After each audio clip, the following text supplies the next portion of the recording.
Rasulullah yang berada di Zamro'ul Asad 3 hari lagi, dan setelah itu kembali ke Madinah. Nah, sebelum kembali ke Madinah, beliau itu menangkap Abu Azza al-Jumahi. Yang pada saat perang Badar, Abu Azza al-Jumahi ini menjadi tawanan, tapi dibebaskan oleh Rasulullah karena kondisinya yang miskin dan anak-anaknya banyak, putrinya banyak ya. Nah, maka Kenapa ditangkap lagi? dibebaskan. Ditangkap lagi kenapa? Kita baca. Tapi nih, pembebasan Abu Azzah tadi, Al-Jumahi tadi, bersyarat. Syaratnya apa? Dia tidak boleh membantu seorang pun untuk memerangi Rasulullah. Jadi nggak boleh dia bantu.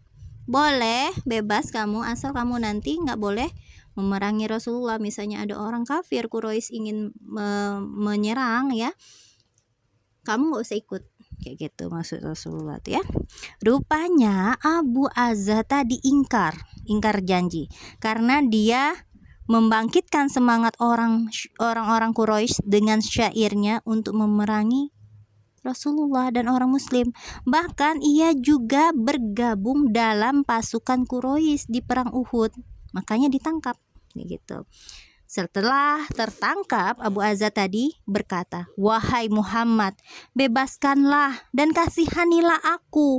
Lepaskanlah diriku demi putri-putriku. Beri aku satu perjanjian lagi agar aku tidak mengulangi lagi perbuatan ini." Nah, minta dibebaskan lagi dengan alasan yang sama. Apakah dibebaskan setelah tertangkap ini? Oke. Lalu beliau bersabda, 2 kali pembangkanganmu di Mekah tidak akan terhapus. Dan setelah itu engkau berkata, aku telah menipu Muhammad 2 kali. Orang mukmin itu tidak akan terjerumus dalam satu lubang sebanyak 2 kali. Kemudian beliau memerintahkan Zubair dan Asim bin Sabit untuk membunuhnya. Karena dia termasuk orang-orang yang munafik. Ya, Abu Azzah tadi dan orang-orang yang ingkar terhadap janjinya kepada Rasulullah, ya, itu tidak patut untuk dibiarkan. Beliau juga menjatuhkan hukuman yang sama kepada mata-mata Quraisy yang bernama Muawiyah bin Mughirah bin Abul As ke Abdul Malik bin Marwan dari garis ibunya.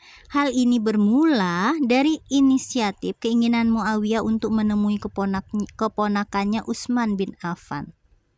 Jadi Utsman itu khalifah yang ketiga sahabat Rasulullah, itu adalah keponakan Muawiyah bin Al-Mughirah setelah orang-orang Quraisy itu kembali dari peperangan Uhud. Dia pengen bertemu dengan Utsman.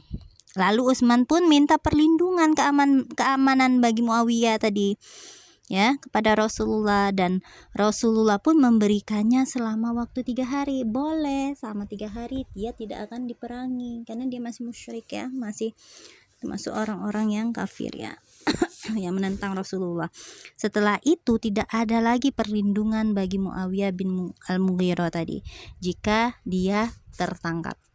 Namun tak kala Madinah ditinggalkan pasukan, ternyata dia menetap di Madinah selama 3 hari dan tidak melakukan kegiatan mata-mata untuk kepentingan Quraisy. Setelah pasukan Islam kembali ke Madinah, ia cepat-cepat melarikan diri. Rasulullah memerintahkan Zaid bin Harisah dan Ammar bin Yasir untuk mengejarnya, dan keduanya dapat menyusul Muawiyah lalu membunuhnya. Yang pasti peperangan Zamro'ul Asad ini bagian dari perang Uhud. Yang pasti pada putaran kedua pasukan Quraisy itu lebih unggul. Mereka bisa menguasai keadaan, sementara jumlah korban pasukan Islam juga lebih banyak dan keadaannya lebih parah. Bahkan ada satu kelompok pasukan muslim yang kalah total. Padahal ya belum menang secara total.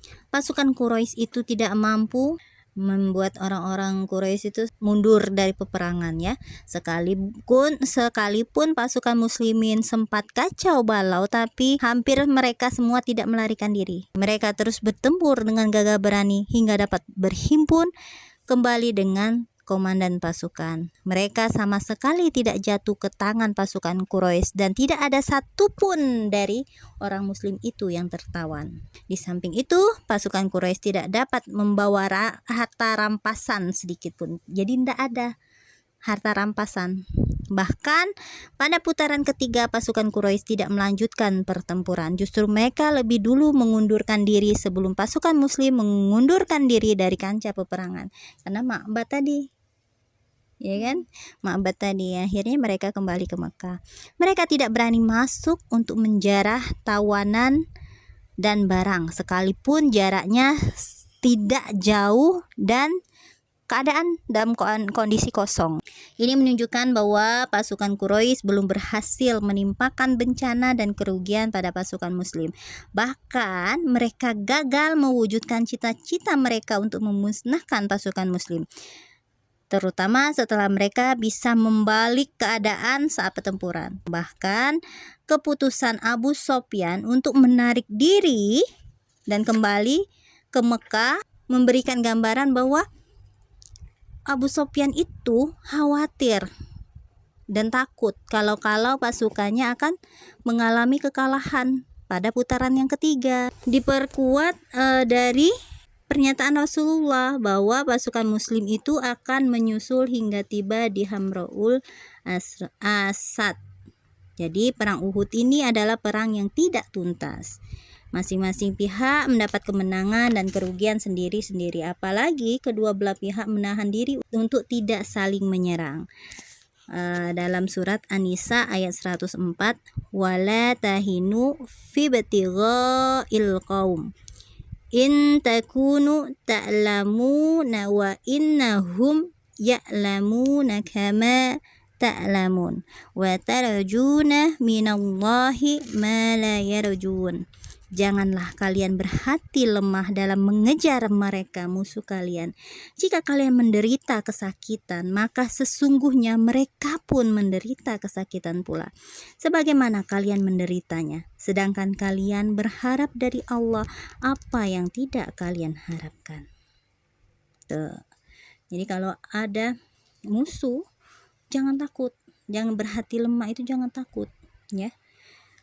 Sebenarnya musuh itu kayak orang-orang Palestina, kalau kita ada yang dibunuh, mereka juga pasti ada yang dibunuh, gitu. Karena para pejuang Islam yang berjihad di Palestina itu, mereka tidak akan diam.